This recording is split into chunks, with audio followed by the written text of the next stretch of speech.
Middle east की जंग का असर अब भारत की रसोई तक पहुंच गया है? क्या गैस सिलेंडर की सप्लाई पर संकट बढ़ रहा है और क्या इसी वजह से भारत सरकार को एलपीजी बुकिंग के नियम बदलने पड़े हैं?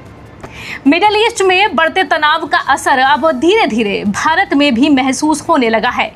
इजराइल, अमेरिका और ईरान के बीच जारी संघर्ष के कारण खाड़ी क्षेत्र में ऊर्जा आपूर्ति पर दबाव बढ़ गया है।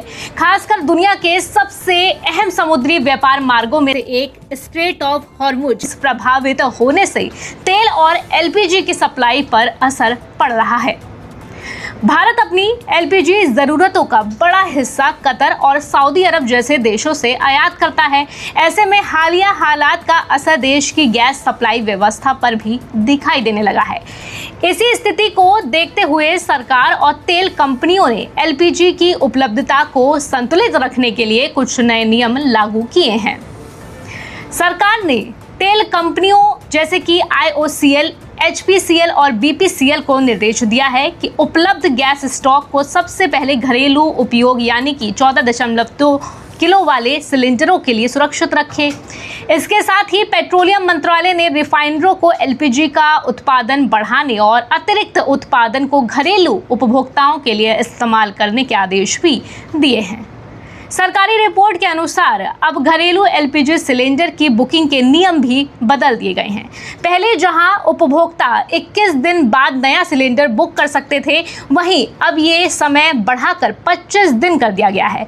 इसका मकसद जमाखोरी और काला बाजारी को रोकना है। इसके अलावा कई जगहों पर गैस डिलीवरी के दौरान OTP और बायोमेट्रिक वेरिफिकेशन भी अनिवार्य किया गया है। इस बीच एलपीजी की कीमतों में भी बढ़ोतरी हुई है। घरेलू 14.2 किलो के सिलेंडर की कीमत करीब 60 रुपए बढ़ गई है, जबकि 19 किलो वाले कमर्शियल सिलेंडर के दाम लगभग 115 रुपए तक बढ़ा दिए गए हैं। इस संकट का सबसे ज्यादा असर आपको बता दें कि कमर्शियल सेक्टर पर पड़ा है। कई राज्यों में रेस्टोरेंट्स, होटल्स और छोटे कारोबारियों को मिलने वाले कमर्शियल सिलेंडरों की सप्लाई कम कर दी गई है। पुणे, मुंबई और नागपुर जैसे शहरों में गैस की उपलब्धता घट गई है। रिपोर्ट्स के मुताबिक पुणे में एलपीजी से चलने वाला गैस शमशान घाट तक बंद करना पड़ा। इसके अलावा पंजाब में 8 मार्च से कमर्शियल और औद्योगिक सिलेंडरों की डिस्पैच रोक दी गई है, जबकि तेलंगाना, तमिलनाडु और आंध्र प्रदेश के कई शहरों में भी फिलहाल नई सप्लाई रोक दी गई है।